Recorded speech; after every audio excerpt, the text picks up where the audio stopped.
Your Royal Highness, Prince Hashim bin al-Hussein, Your Royal Highnesses, Your Excellencies, distinguished guests, esteemed faculty, proud parents, and the class of 2026. Congratulations. My name is Hamza Alsarhan, and I am from Mafrag.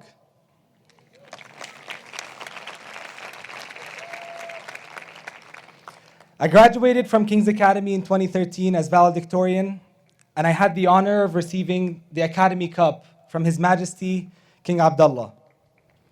Today, I'm the founder and CEO of Ops7 Technologies, a US-based AI implementation firm that works with some of the largest organizations in the world.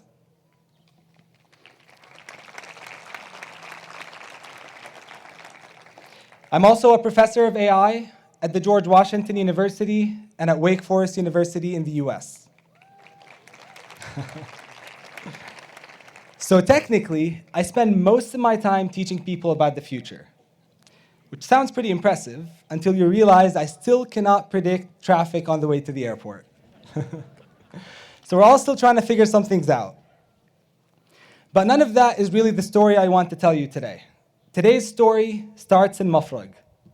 If you've been there, you know what I mean. Long roads stretching to the horizon, sun that turns everything gold by morning and white by noon, wind that carries the desert into your eyes, ears, and every pocket in your jeans. Afternoons where time slows down because the heat insists on it. It's not really the place people picture when they imagine where the next generation of AI builders and engineers will come from. Growing up, life was simple. My mother was a public school teacher. My father served in the military. Our home had structure, discipline, routine, and underneath all of it, there was sacrifice.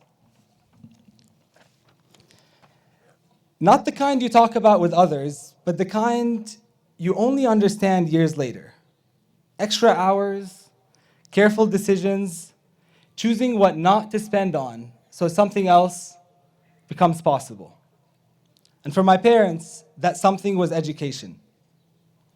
I still remember when King's became a possibility. It wasn't obvious, it wasn't easy, but they said yes. And that yes changed everything. I remember arriving at King's for the first time. The campus felt like a different world. The buildings, the conversations, the confidence people carried, they talked about the future like it already belonged to them. And I remember something else that was honestly a little strange. I felt like I had two different personalities. In Arabic, I was very outgoing, I was pretty funny, and I talked to everyone. But in English, I was quiet, reserved, and I barely spoke unless I had to. Same person, completely different presence. I remember sitting in my math class and knowing exactly what the right answer was, but choosing to stay quiet because I was worried how it was going to sound. And in those moments, I kept asking myself a simple question. Do I belong here? But King's does something to you. It doesn't just teach you, it pushes you, it challenges you. It puts you in rooms that force you to grow before you feel ready. And over time, something shifts. You stop asking if you belong and you start asking what you're capable of. And from there, my path took me far. I went to Middlebury College, Dartmouth College, and later the George Washington University where I got my doctorate in engineering.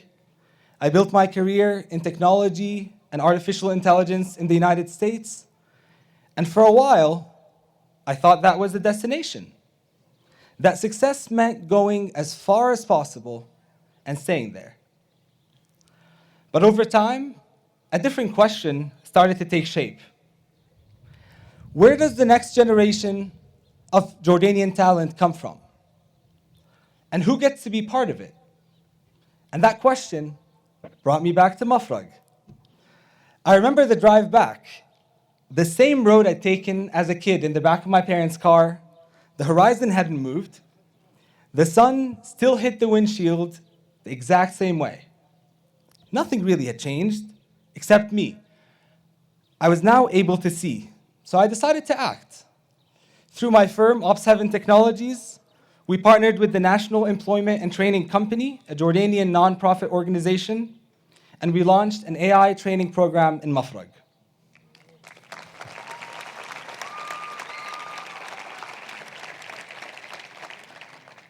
I remember walking into that training center for the first time. It was late morning, the air was warm and still, the way it gets in the north before the afternoon wind picks up. The door opened, screens glowing, keyboards clicking, the hum of something beginning. And a group of 21 trainees sitting there, quiet, watching, waiting. Some leaning forward and some holding back. And you could see it in their faces. That careful expression people wear when they're trying to figure something out. Asking themselves a question I knew by heart. Do I belong here? And in that moment, it hit me. I had seen this before, not in Mafrag, but at King's. On my first day, same look, same uncertainty, same potential. And I realized something very clearly. The difference between where I was sitting then and where I was standing now was not just talent, it was opportunity. So I built something around that belief with my company. We worked very closely with those trainees, many of them recent graduates still looking for their first opportunity. We trained them, not just on tools or systems, but on how to think, how to approach a problem they didn't understand, how to stay with something long enough until you figure it out. We watched them work hard, ask questions, and try again when something didn't work. And then, slowly, we watched them change. Confidence replaced hesitation. Clarity replaced doubt. And when they were ready, we hired them. They've become strong engineers on our team. They've contributed to real projects. They've helped us grow, which proved something very important to me. When you invest in potential, it doesn't just help others, it builds something real. The 2 engineers that we hired from that first program are from Mafrag. Same place, same schools, same starting point as me. And today, they're building complex systems used by organizations far beyond Jordan. That's when it became real for me. That this isn't just about building a company. It's about building pathways and opening doors. And now we're continuing that work. We've opened a large office in Aqaba in partnership with the Aqaba National Vocational Training Hub. Another room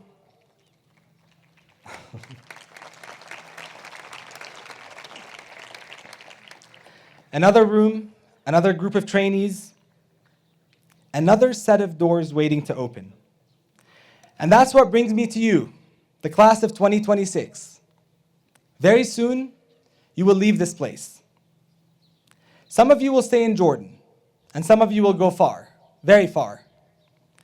And when you get there, to your university, your new town, your new environment, there will be a moment. Maybe on the first day of classes, maybe in a cafeteria, looking around at everyone who seems to already know where to sit. You will wonder if you belong there. I want you to know that feeling does not mean you don't. It just means you're paying attention and a new door is opening, so stay with it. You will be given many definitions of success, titles, salaries, and recognition. But the definition that has come to matter the most to me is this: success is measured by who else rises with you. You've been given something very powerful here, not just an education, but access, perspective, the ability to walk into rooms others cannot enter. The question is not what you will achieve. The question is what you will build and who you will carry with you when you do so. Because somewhere, right now,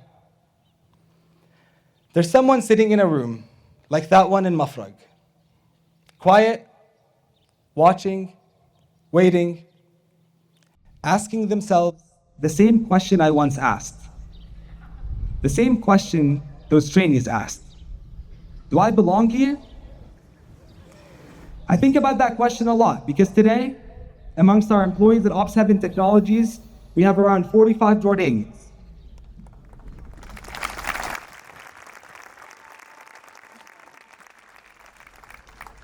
"45 people who not long ago were just starting out too.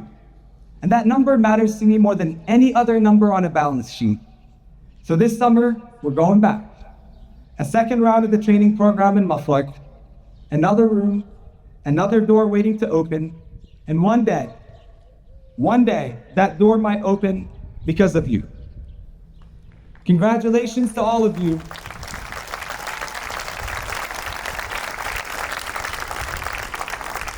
Congratulations to all of you. You are the hope of the future. Thank you.